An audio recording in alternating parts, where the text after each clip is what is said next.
발표 진행하도록 하겠습니다.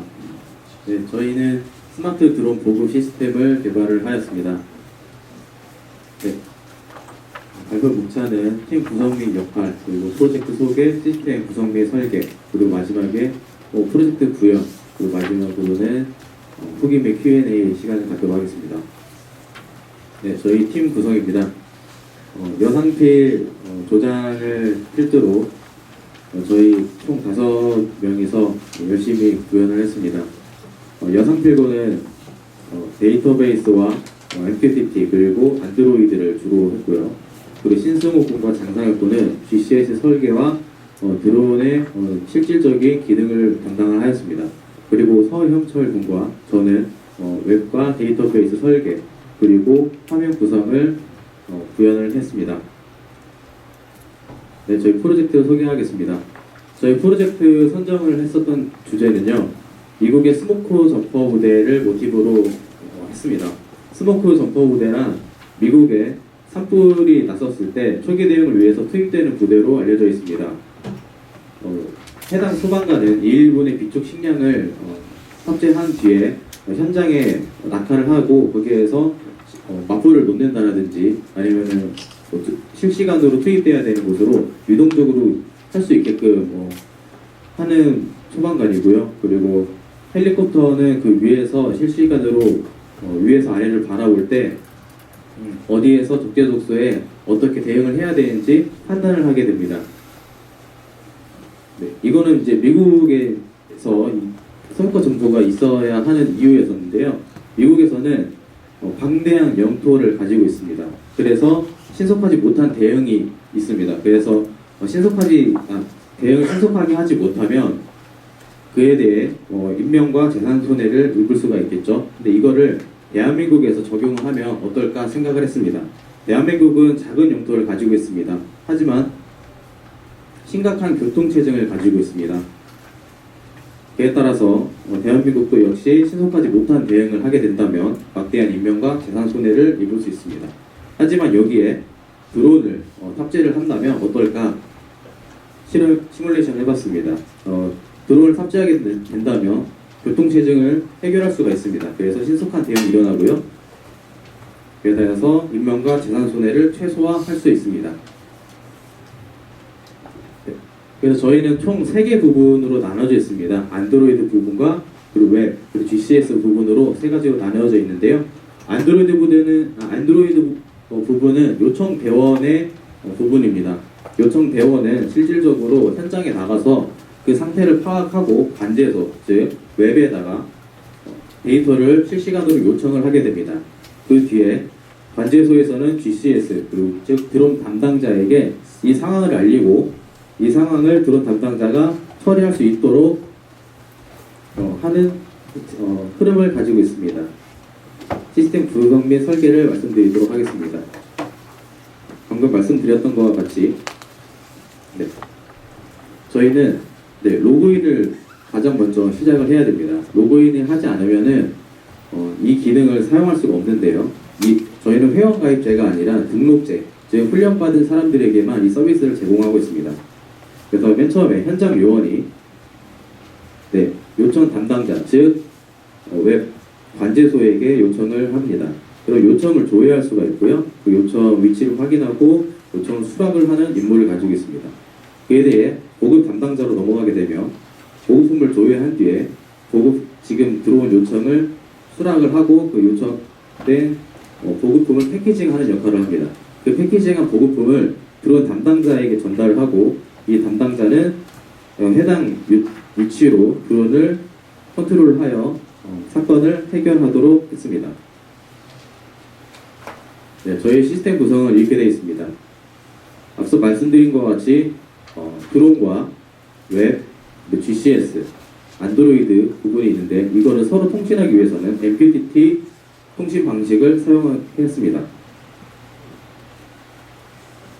저희 개발 환경은 기본적으로 윈도우즈 7과 오라클을 기반으로 언어는 자바 언어를 주로 사용하였습니다. 그리고 스프링으로 전반적인 웹을 디자인을 하였고요. 그리고 팀 프로젝트를 할 때 GitHub을 활용하여 팀 팀워크를 극대화시켰습니다. 네, 저희 데이터베이스 설계는 이렇게 되어 있습니다. 이쪽 부분은 사용하는 사용자, 즉 모든 회원들이고요.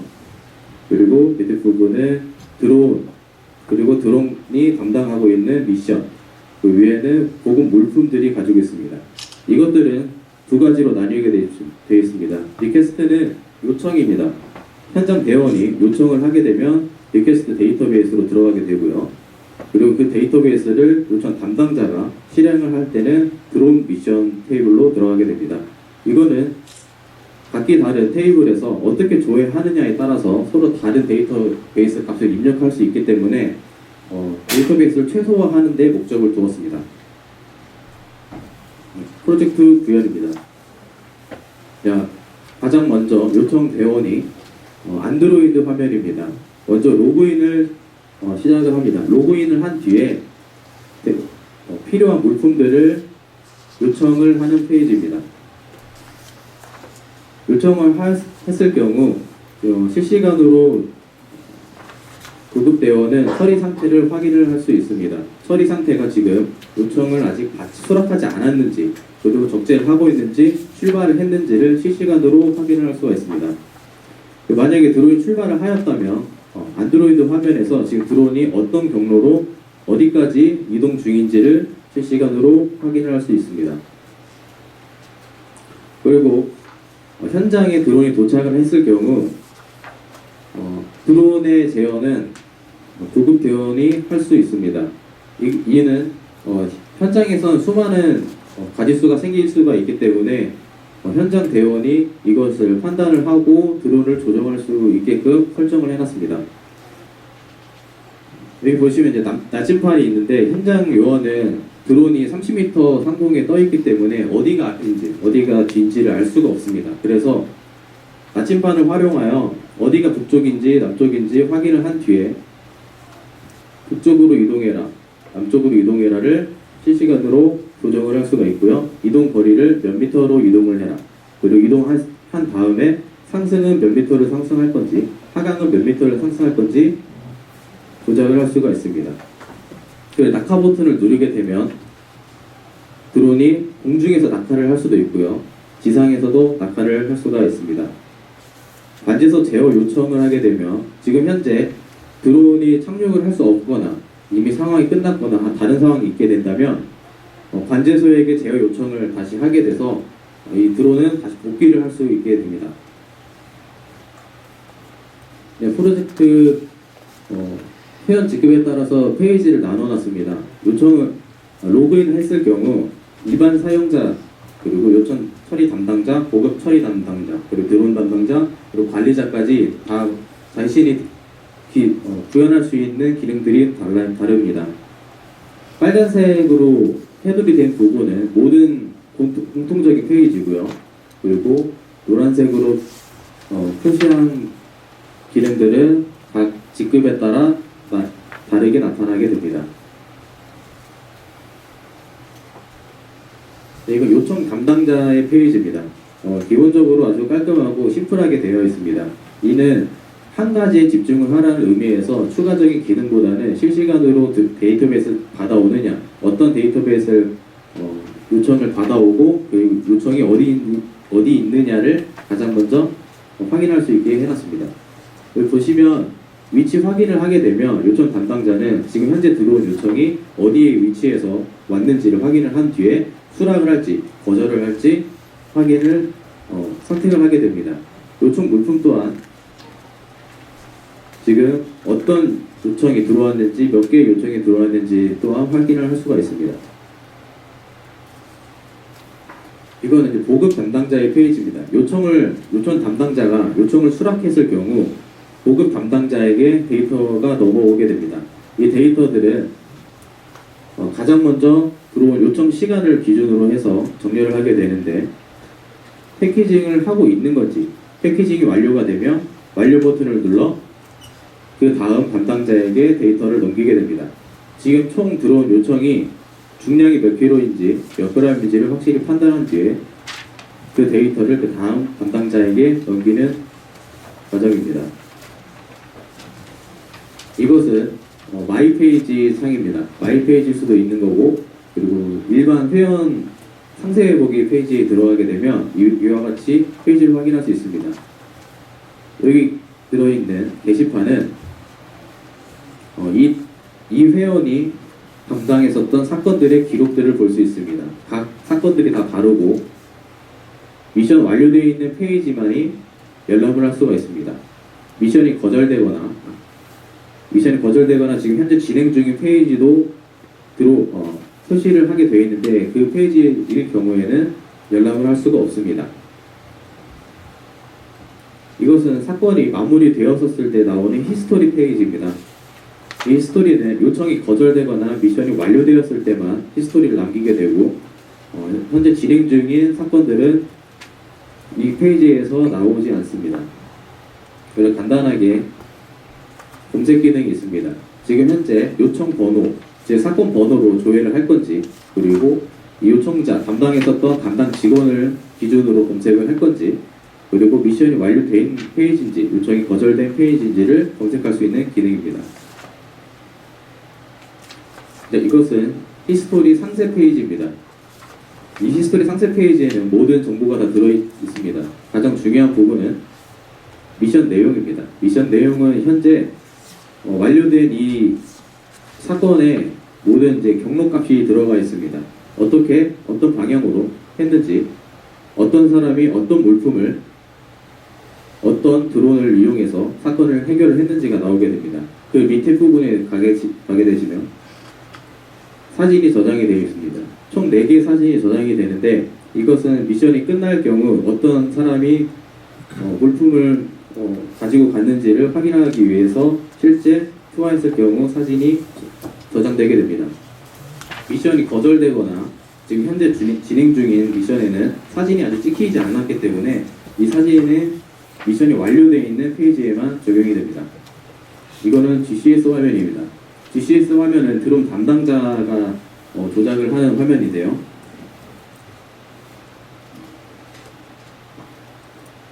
드론 담당자는 미션 대기, 즉 보급 담당자가 패키징한 물건을 적재를 했을 경우 드론 담당자가 어떤 드론을, 어떤 요청을 수락할 건지를 할 수 있는 페이지입니다. 네, 이것은 현재 드론의 상태값을 알 수 있는 페이지인데요. 지금 드론의 이동 중인 건지, 고도가 몇인지, 그리고 배터리가 몇인지 등을 확인할 수 있습니다. 드론에서 실시간으로 액티비티를 통해서 보내주는 정보이기 때문에 자신이 원하는 정보들을 확인할 수 있습니다.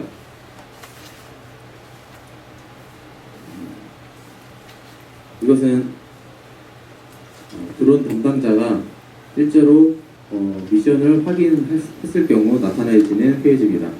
실질적으로 어디에서 요청이 들어왔는지를 확인할 수 있고요. 거기에서 드론을 선택을 어떻게 할 건지, 화물은 적재가 되어 있는지, 경로를 설정을 하고 시동을 건 뒤에 미션을 시작하게 됩니다. 네. 미션 대기 버튼을 누르면 지금 현재 미션이 대기 중인 요청들이 나오게 됩니다. 여기에서 미션 준비 버튼을 누르게 되면 드론을 선택할 수 있게 다음 화면으로 넘어가게 됩니다. 드론 선택은 지금 현재 있는 이 드론이 수행이 가능한 드론인지 그 여부를 판단한 뒤에 그 드론을 선택한 뒤 미션을 시작을 합니다. 경로는 수동으로 자신이 원하는 경로를 설정한 뒤에 출발을 시킵니다.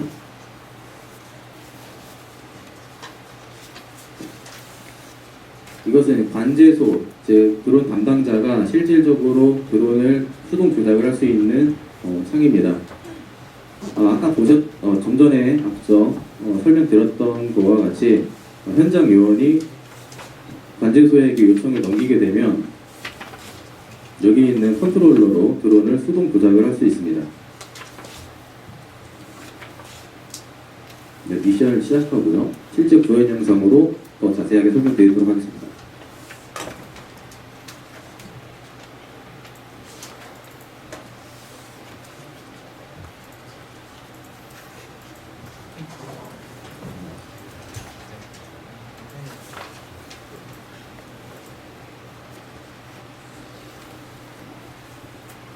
네, 지금 현재는 광나루 비행장에 구급 요원이 있는 상태고요. 거기에서 자신이 어떤 필요한 물건이 어떤 건지 하고 요청을 시작을 하게 됩니다. 이러면 이제 요청 담당자는 실시간으로 요청이 들어온 것을 확인을 하고 위치를 확인하게 됩니다. 수행이 가능하다고 판단을 했을 경우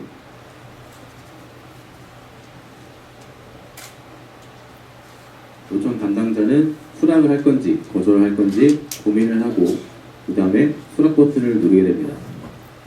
그럼 현재 게시판에서는 요청이 수락된 요청은 사라지게 됩니다. 보급 담당자의 페이지입니다. 보급 담당자는 현재 실시간으로 들어온 페이지를 확인할 수가 있습니다.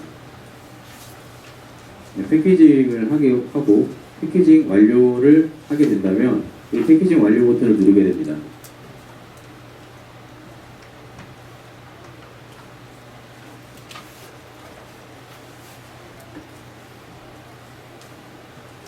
그럼 다시 방금 들어왔던 요청을 삭제가 됩니다.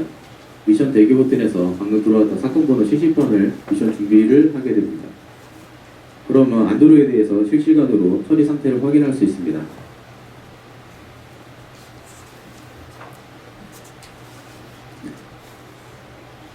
네, 수동으로 지금 보호품을 탑재를 한 뒤에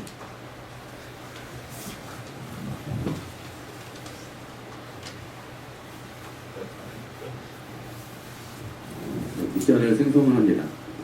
다시 이제 경로를 이제 지정을 합니다.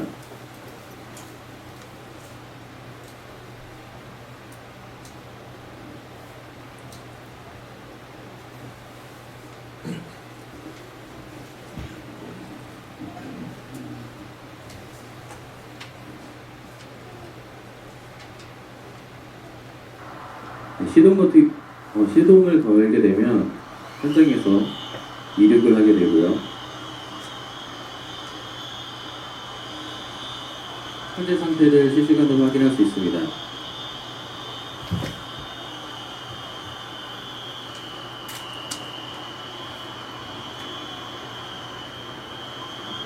네, 고도가 30m에 이르게 되면 드론이 자동적으로 출발을 하게 됩니다. 드론이 출발을 하면 안드로이드 화면에서 화면이 바뀌고 드론이 어디까지 오고 있는지 경로를 확인할 수가 있습니다.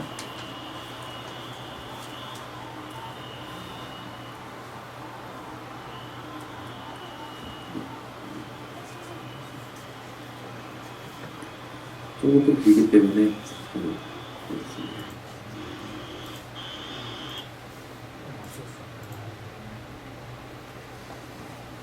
현장에 드론이 도착을 하게 되면 안드로이드에서는 컨트롤 창이 띄워지게 됩니다. 오른쪽에 보시는 것이 현장 요원이 보고 있는 화면입니다. 현장 요원은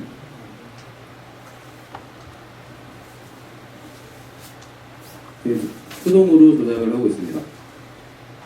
이때 계속 이렇게 나오게 되죠.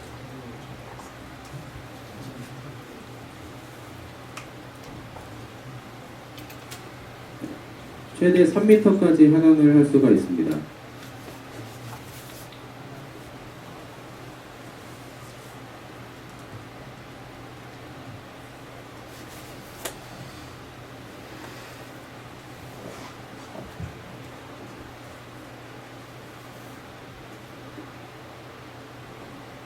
현장 요원이 임의적으로 지금 현재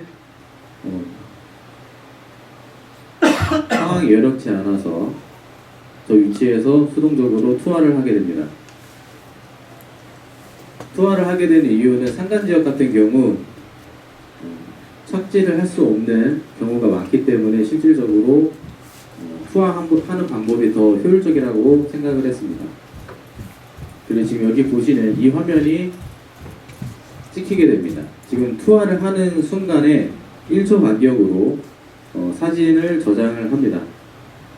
그리고 지금 드론이 다시 그 경로를 통해서 현장에서 다시 돌아오게 되고요. 이 현장에서 알트론치, 즉 착륙을 하게 되면 그 마지막 미션이 완료되었다고 관제소에게 데이터를 넘깁니다.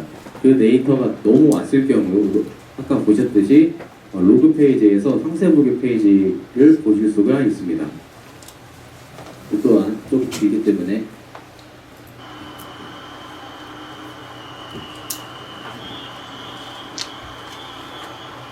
이거는 수동 조작이 아니라 자동 조작입니다. 자동으로 들어왔었을 때 혼자 착륙까지 하는 모습입니다.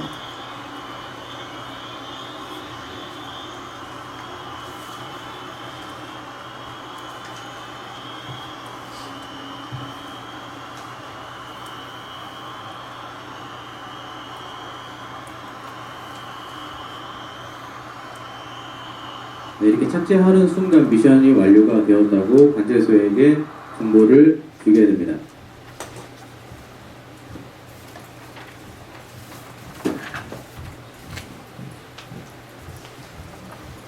네, 저희 영상은 여기까지고요. 후기를 말씀드리겠습니다.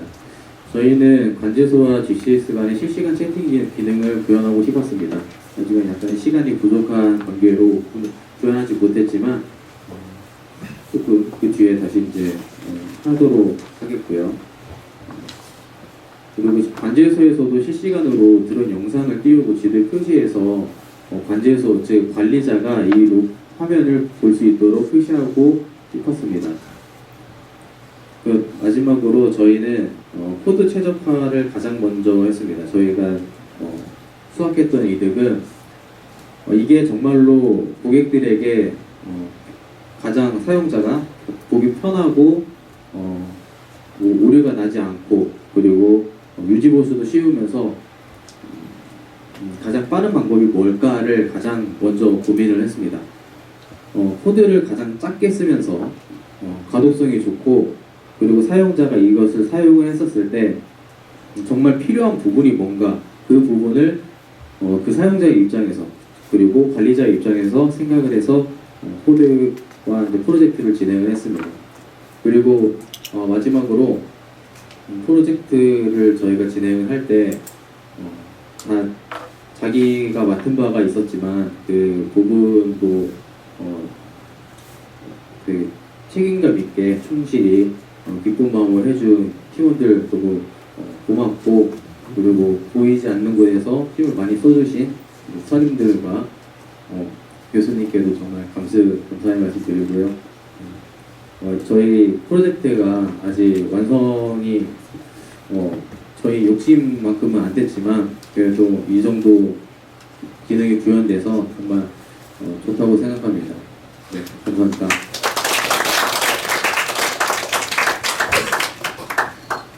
질문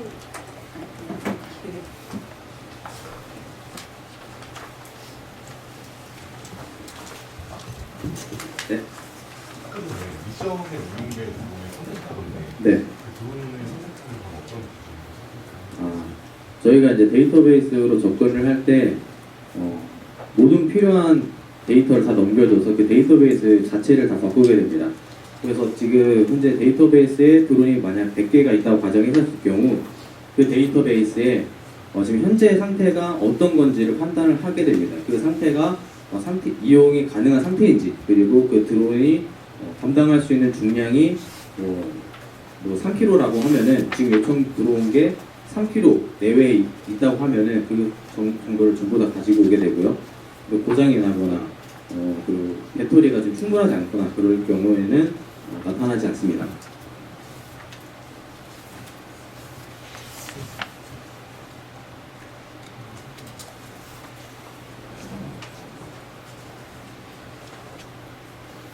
질문이 있으시면 두 번째 수업 발표 마무리하겠습니다.